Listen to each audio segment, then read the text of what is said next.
Hello, welcome back to my channel. My name is Miranda and I'm sorry it's been a while. Again, I keep doing this, but it's fine. This is just the schedule that we're on. Don't worry about it. First of all, don't mind the bookcase. It's messy as hell and I haven't sorted it out yet. But also, I have a full-length bookcase now because I moved house, so that's fun.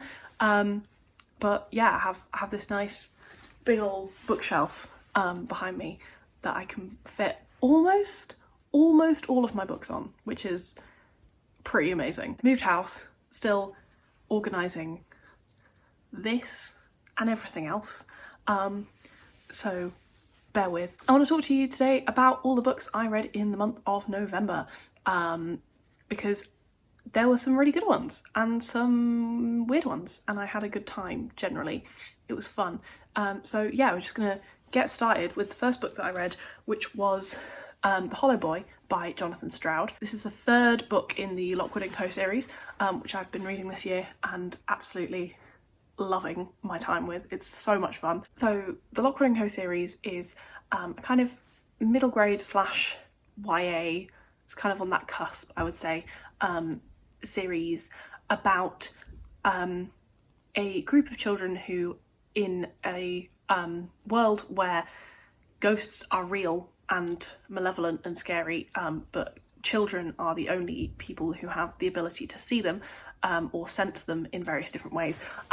It's about a group of children who form a ghost hunting agency in London and their adventures ghost hunting. And it's a very well developed world with all kinds of different ways of detecting ghosts and lots of different ways that society has been impacted by what they call the problem, which is ghosts being about, with some great characters and some really spooky, scary, deeply scary moments, which I just find incredible. The way that he describes the ghosts is so scary and realistic and brilliant. Like I said, I'm having a great time with the series. This is the third one. You get a lot more character development and different relationships developing between the characters, which I love. I really am enjoying listening to the Lockwood & Co series and I'm excited to go on with the rest. It's just a fun, cosy, creepy time whenever I need that, and I'm really enjoying myself. Next, I read Lanark by Alasdair Gray, which was an interesting experience, shall we say. This took me forever to read because it's just a bit of a slog. It's just a slog. I'm not even going to try really and explain what this is about, apart from that it's about a guy and his life and then his other life and how they join together, maybe, sort of. 2 lives, 4 books slash volumes in one book, and I didn't really like it. Some of the writing is really, really good and really beautiful and very thought-provoking, and I enjoyed some parts of it. However, for me, this was just a bit too weird because I didn't really know why what was happening, and because of that I didn't feel any kind of investment in it or interest in carrying on. I did carry on, I did finish it. I kind of regret finishing it. I feel like I should have given up sooner than I did, but it was just one of those where I was like kind of interested to see where it was going, but not enough to make it worth the entire like 500 pages when I got to the end. So not for me, this one, but that's okay. It's fine. I kind of want to read some stuff about it and listen. There's a podcast that I want to listen to maybe try and get more of what Alasdair was trying to go for. But yeah, this didn't really do it for me, which is a shame because I loved Poor Things, so I had high hopes for this, but it was just a bit too much and then kind of just went over my head. Next we have The Bone Clocks by David Mitchell.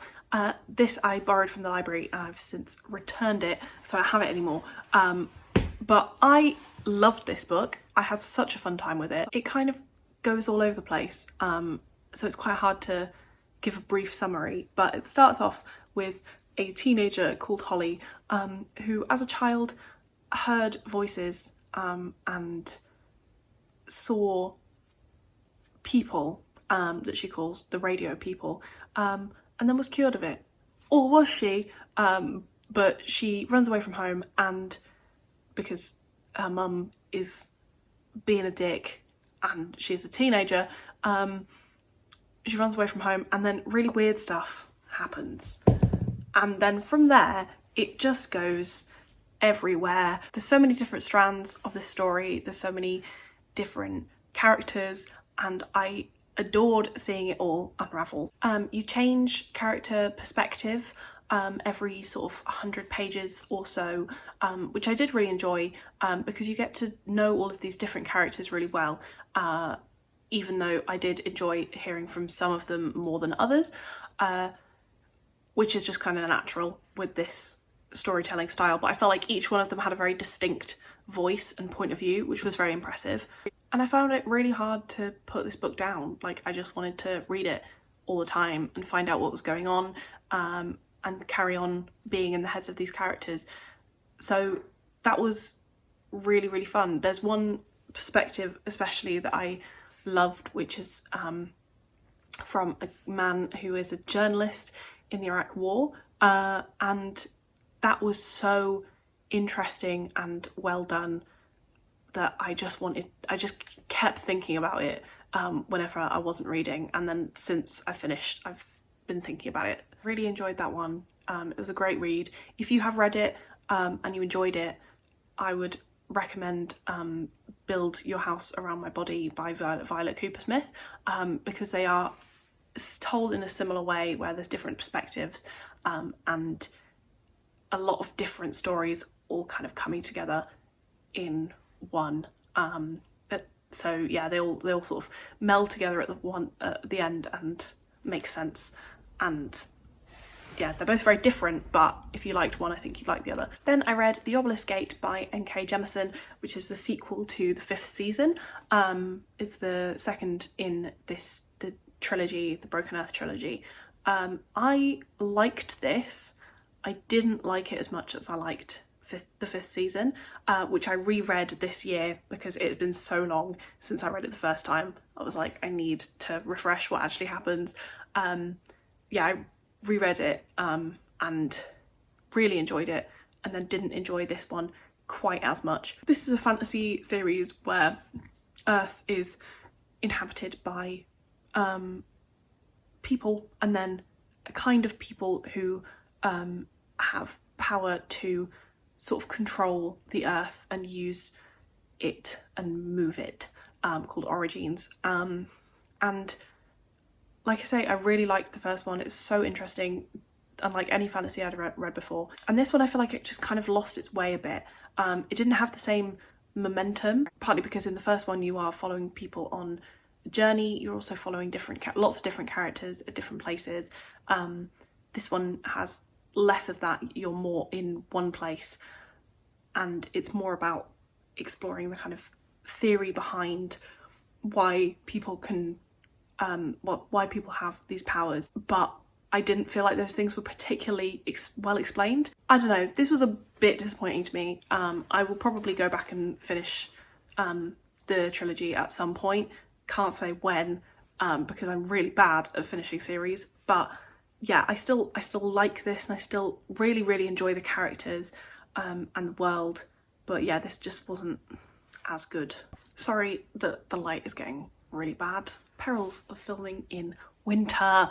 It's annoying. The next book I read was The God of the Woods by Liz Moore.